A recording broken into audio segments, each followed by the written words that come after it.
పరిశుద్ధుడైన తండ్రి, నీకు వందనాలు, స్తోత్రాలు చెల్లిస్తున్నా. ఇదిగో ప్రతి ఉదయం నేను నిన్ను బలపరుచును అనేటటువంటి కార్యక్రమాన్ని ప్రభువా మా ముందుకు మీరు తీసుకొచ్చారు. నీ ప్రజల మధ్యలోనికి తీసుకువెళ్తున్నారు. ఈ కార్యక్రమం ద్వారా అనేకులు బలపరచున్నట్లుగా సాయం చేయండి. అనేక జీవితాలు కట్టబడినట్లుగా సాయం చేయండి. అనేకులు మారుమనసు పొందినట్లుగా సాయం చేయండి. అనేకులు రక్షించబడినట్లుగా సాయం చేయండి. నేను బలపరుతును అనే ఈ కార్యక్రమాన్ని దీవించి ఆస్వాదించమని, ఈ కార్యక్రమాన్ని వీక్షిస్తున్న వారందరినీ దీవించమని యేసు పరిశుద్ధ నామంలో ప్రార్థించి వేడుకుంటున్నాము తండ్రి. ఆమేన్. Praise Lord. అందరికీ వందనాలు. దేవుడి యొక్క మహాకృపను బట్టి మరొక ఉదయాన్ని దేవుడు మన అందరికీ అనుగ్రహించాడు. అందును బట్టి దేవాది దేవునికి వందనాలు. గత రాత్రి అంతా దేవుడు మన అందరికీ మంచి నిద్రను అనుగ్రహించి మరొకసారి ఆయన కృపలో, ఆయన కనికరంలో మనందరికీ మరొకసారి యొక్క నూతన దినాన్ని అనుగ్రహించినటువంటి దేవాది దేవునికి వందనాలు, స్తుతులు, స్తోత్రాలు చెల్లించుకుంటూ ఈ సమయంలో, ఈ దినము, ఈ ఉదయము దేవుడు మనలందరినీ కూడా బలపరచుటకు తన వాక్యము రిలీజ్ చేస్తూ ఉన్నాడు. తన వాక్యంతో మనతో మాట్లాడబోతున్నాడు. మరి మనమందరం కూడా కేవలం ఆయన ద్వారా మాత్రమే బలపరచబడగలం. మనం ఈ లోకంలో మనల్ని బలపరచగలిగినది, ఈ లోకంలో ఏదైనా ఉందంటే అది కేవలము దేవుని వాక్యం. ఆ వాక్యం మనల్ని ప్రతిదినము, ప్రతి ఉదయము, ప్రతి క్షణము, ప్రతి గడియ మనల్ని బలపరుస్తూ ఉంటుంది. ఈరోజు దేవుడు మనల్ని బలపరచబోతున్నాడు.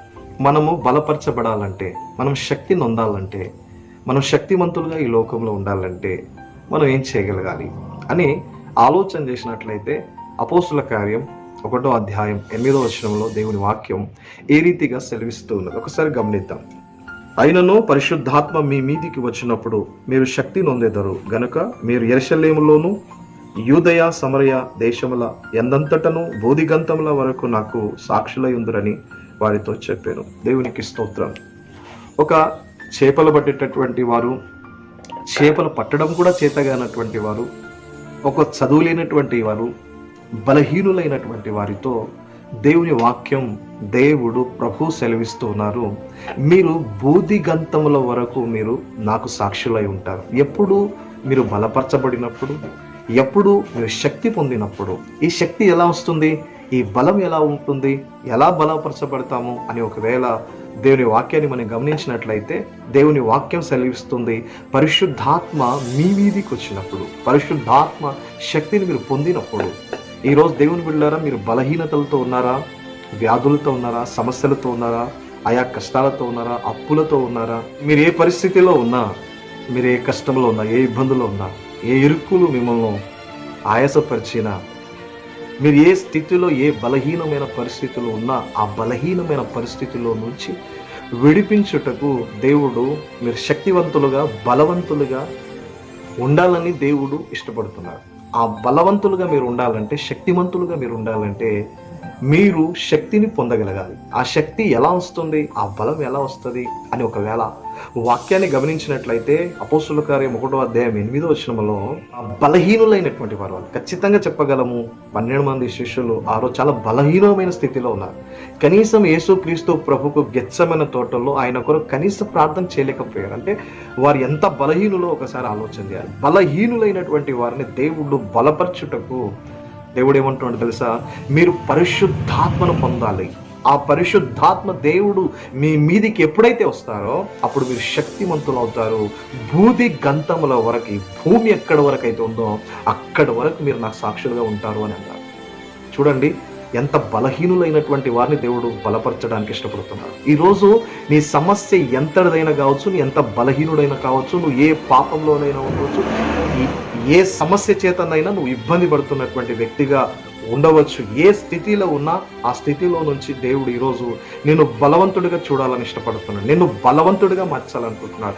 ఆయన శక్తితో నేను నింపాలనుకుంటున్నాడు. నీవు శక్తి మంతుడిగా ఈ లోకంలో ఉండాలని ఆశపడుతూ ఉన్నాడు. ఈరోజు ఒకవేళ మీరు కూడా ప్రభు చెప్పినట్టు మీరు కూడా పరిశుద్ధాత్మను పొందుకోవడానికి ఇష్టపడినట్లయితే, పరిశుద్ధాత్మ దేవుడు మీ మీదకి వచ్చినట్లయితే, ఆనాడు ఆదిమ అపోస్తులు ఏ రీతిగా అయితే గొప్ప కార్యాలు ఈ ప్రపంచంలో, ఈ భూమి మీద జరిగించారో అదే కార్యంలో దేవుడు ఈరోజు మీ ద్వారా కూడా జరిగించుటకు ఆయన సంసిద్ధంగా ఉన్నాడు.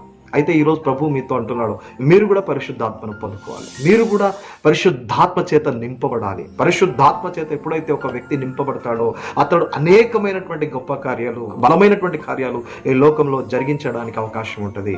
ఎప్పుడైతే ఆదిమ అపోస్తలులు పరిశుద్ధాత్మను పొందుకున్నారో, చూడండి 2వ అధ్యాయం అపోస్తలుల కార్యం 2వ అధ్యాయం 4వ వచనంలో, అందరూ పరిశుద్ధాత్మతో నిండిన వారై ఆ ఆత్మ వారికి వాక్శక్తి అనుగ్రహించిన కొలది అన్య భాషలతో మాట్లాడసాగిరి. దేవునికి స్తోత్రం కలుగును గాక. హల్లెలూయా. ఎప్పుడైతే పరిశుద్ధాత్మను వారు పొందుకున్నారో వారు వాక్శక్తిని పొందగలిగారు, వారు బలమైనటువంటి కార్యాలు జరిగించారు. అదే అపోస్తలుల కార్యములు అనేక విధములైన మాటలతో సాక్ష్యం ఇచ్చి, మీరు మూర్ఖులకు ఈ తరం వారికి వేరే రక్షణ పొందుడని వారిని హెచ్చరించాను. కాబట్టి అతని వాక్యం అంగీకరించిన వారు బాప్తీసం పొందిరి. ఆ దినమందు ఇంచుమించు 3,000 మంది చేర్చబడ్డారంట. దేవునికి స్తోత్రం. ఆనాడు వారు వాక్శక్తి చేత నింపబడి దేవుని వాక్యాన్ని ప్రచురించినప్పుడు అనేక హృదయాలు నొచ్చుకున్నాయంట. ఆ నొచ్చుకున్నటువంటి వారందరూ కూడా అపోస్తలులు వారి యొద్దకు వచ్చి, అయ్యా, రక్షణ పొందడానికి మేమేం చేయాలని చెప్పి ఆనాడు అనేకులు ఇంచుమించు 3,000 మంది బాప్తీసం పొందుకున్నారు. దేవుని బిడ్డలారా, అనేకమైనటువంటి గొప్ప కార్యాలు ఈరోజు నీ జీవితంలో నీ ద్వారా ఈ లోకంలో ఏదైనా జరగాలంటే నువ్వు పరిశుద్ధాత్మను పొందుకోగలగాలి. పరిశుద్ధాత్మ ఎప్పుడైతే నీ మీదకి వస్తారో, పరిశుద్ధాత్మ దేవుణ్ణి నువ్వు ఎప్పుడైతే పొందుకుంటావో అప్పుడు నీలో ఒక బలమైనటువంటి శక్తి, నువ్వు బలపరచబడతావు, నువ్వు బలహీనత నువ్వు జయిస్తావు, పాపాన్ని జయిస్తావు, సమస్యలను జయిస్తావు, ఆర్థిక సమస్యలను జయిస్తావు, అప్పులను జయిస్తావు, బలహీనతలను జయిస్తావు. నువ్వు జయకరమైనటువంటి జీవితం జీవిస్తావు. నువ్వు జయకరమైనటువంటి జీవితం జీవించాలంటే, నువ్వు విజయవంతుడిగా ఈ లోకంలో నిలవాలంటే, నువ్వు బలవంతుడిగా నిలవాలంటే ఈరోజు నేను ఖచ్చితంగా చెప్పగలను, నువ్వు పరిశుద్ధాత్మను పొందాలి. ఇది నా మాట కాదు, ఇది ప్రభు సెలవిచ్చినటువంటి మాట. మీరు ఎవరైనా కావచ్చు, ఎంత బలహీనంగా అయినా ఉండవచ్చు, ఆ బలహీనతలన్నింటిలో నుంచి విడిపించి నా దేవుడు నిన్ను బలవంతుడిగా మార్చడానికి ఇష్టపడుతున్నాడు. ప్రార్థన చేసుకుందామా? మరి బలవంతుడిగా ఉందామా? మరి ఆనాడు అపోస్తలులు ఏ రీతిగా అయితే బలహీనతలో నుంచి బలవంతులుగా మార్చడానికి కారణమైనటువంటి పరిశుద్ధాత్మ దేవుడిని ఈరోజు మనం కూడా పొందుకున్నట్లయితే, పరిశుద్ధాత్మ దేవుడు మన మీదకి కూడా వచ్చినట్లయితే మనం కూడా ఈ లోకంలో గొప్ప కార్యాలు చేయడానికి అవకాశం ఉంటుంది. ఈ మాటలు దేవుడు మీ వినికిడిలో దీవించి ఆస్వాదించను కాక. ప్రార్థన చేసుకుందాం. పరిశుద్ధుడా, మహోన్నతుడా, నీకు వందనాలు, స్తోత్రాలు చెల్లిస్తున్నాం.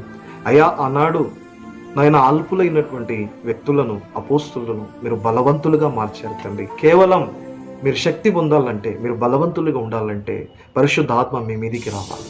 ఆ పరిశుద్ధాత్మ శక్తిని మీరు పొందాలి అని సెలవిచ్చారు. వారు ఎప్పుడైతే పరిశుద్ధాత్మను పొందుకున్నారో, పరిశుద్ధాత్మ వారి మీదికి ఎప్పుడైతే వచ్చారో వారు బలమైనటువంటి కార్యాలు జరిగించారు తండ్రి. ఈరోజు మేము కూడా బలహీనతలతో ఉన్నాం, పాపంతో ఉన్నాం, శాపంతో ఉన్నాం, రోగంతో ఉన్నాం, అప్పుల సమస్యలతో ఉన్నాం, కష్టంలో ఉన్నాం, దుఃఖంలో ఉన్నాం, నిరాశ, నిస్పృహ, అనేక బలహీనతలు మమ్మల్ని ఇంకా బలహీనపరుస్తున్నాయి తండ్రి.